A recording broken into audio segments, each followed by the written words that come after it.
Football മൈതാനങ്ങളെ വിറപ്പിക്കുന്ന, ഡിഫൻഡർമാരുടെ ഉറക്കം കെടുത്തുന്ന ഒരു Norwegian കടൽ കൊള്ളക്കാരൻ. 6 അടി 5 ഇഞ്ച് ഉയരം, ഒരു വേട്ടക്കാരന്റെ കൃത്യത, സിംഹത്തിന്റെ കരുത്ത്. എതിരാളികൾ അവനെ റോബോട്ട് എന്ന് വിളിച്ചു, ആരാധകർ അവനെ ദി ടെർമിനേറ്റർ എന്നും.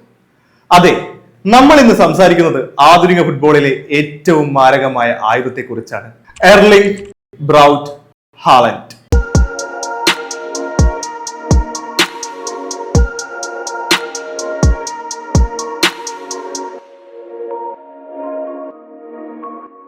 ഈ കഥ തുടങ്ങുന്നത് ഇന്നോ ഇന്നലെയോ അല്ല.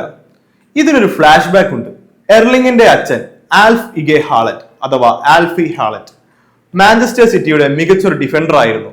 പക്ഷേ 2001 ആ മാരകമായ മാഞ്ചസ്റ്റർ ഡെർബിയിൽ വെച്ച് മാഞ്ചസ്റ്റർ യുണൈറ്റഡിന്റെ ക്യാപ്റ്റനും ഇതിഹാസവുമായ റോയ് കീൻ ആൽഫ് ഇഗയുടെ കാൽമുട്ടിന് ടാക്കിൾ ചെയ്ത് അടിച്ചു തകർത്തു. ആ ഒറ്റ ക്രൂരമായ ഫൗളിൽ അയാളുടെ കരിയർ ഏതാണ്ട് അവസാനിച്ചു. മാഞ്ചസ്റ്റർ സിറ്റിയുടെ മണ്ണിൽ ഹാലൻഡ് കുടുംബത്തിന് കണ്ണീരിന്റെയും പകയുടെയും ചരിത്രമാണുള്ളത്. പക്ഷേ കാലം വെറുതെ ഇരുന്നില്ല. അച്ഛനെ വീഴ്ത്തിയ അതേ മാഞ്ചസ്റ്റർ മണ്ണിൽ, അച്ഛൻ ചോര ചിന്തിയ അതേ മാഞ്ചസ്റ്റർ സിറ്റിയുടെ ജേഴ്സിയിൽ ലോകം കണ്ടതിൽ വെച്ച് ഏറ്റവും വലിയ വേട്ടക്കാരനായി വളരാൻ അയാൾ തന്റെ മകനെ പ്രകൃതിക്ക് വിട്ടുകൊടുത്തു. അതാണ് എർലിംഗ് ഹാലൻഡ്. അച്ഛൻ നിർത്തിയെടുത്തു നിന്നും മകൻ തുടങ്ങി.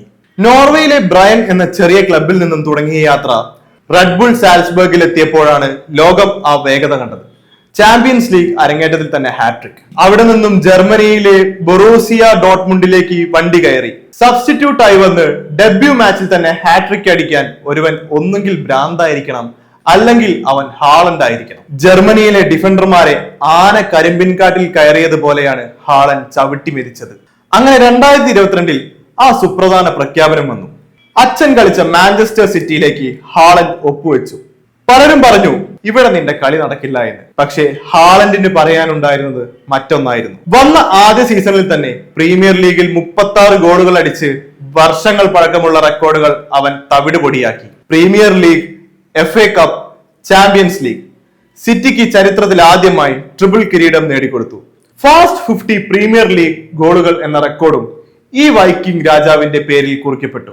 ഇന്ന് മാഞ്ചസ്റ്റർ സിറ്റിയിൽ 150-ലധികം ഗോളുകളുമായി അവൻ സിറ്റിയുടെ അനിഷേധ്യനായ നേതാവാണ്. ക്ലബ് ഫുട്ബോളുകളിലെ റെക്കോർഡുകളെല്ലാം തകർത്ത് ഈ 25-കാരൻ ഇന്ന് തന്റെ രാജ്യമായ നോർവേയെയും കൊണ്ട് ചരിത്രം എഴുതുകയാണ്. ചരിത്രത്തിൽ ആദ്യമായി നോർവേ ലോകകപ്പിന്റെ ക്വാർട്ടർ ഫൈനലിൽ എത്തിയിരിക്കുന്നു. വെറുമൊരു വരവല്ലത്.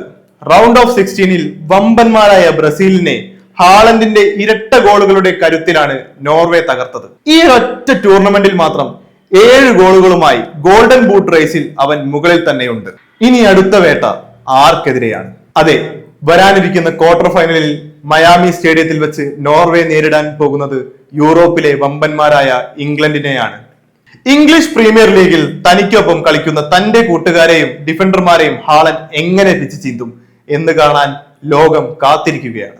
തോമസ് ടുഹലിന്റെ ഇംഗ്ലണ്ടിനെ തകർത്ത് ഹാലൻഡ് നോർവേയെ സെമി ഫൈനലിലേക്ക് നയിക്കുമോ? പ്രീമിയർ ലീഗ് രാജാവ് സ്വന്തം സാമ്രാജ്യത്തിന്റെ ദേശീയ ടീമിനെതിരെ യുദ്ധത്തിനിറങ്ങുമ്പോൾ മയാമിയിൽ ചോര തിളയ്ക്കും.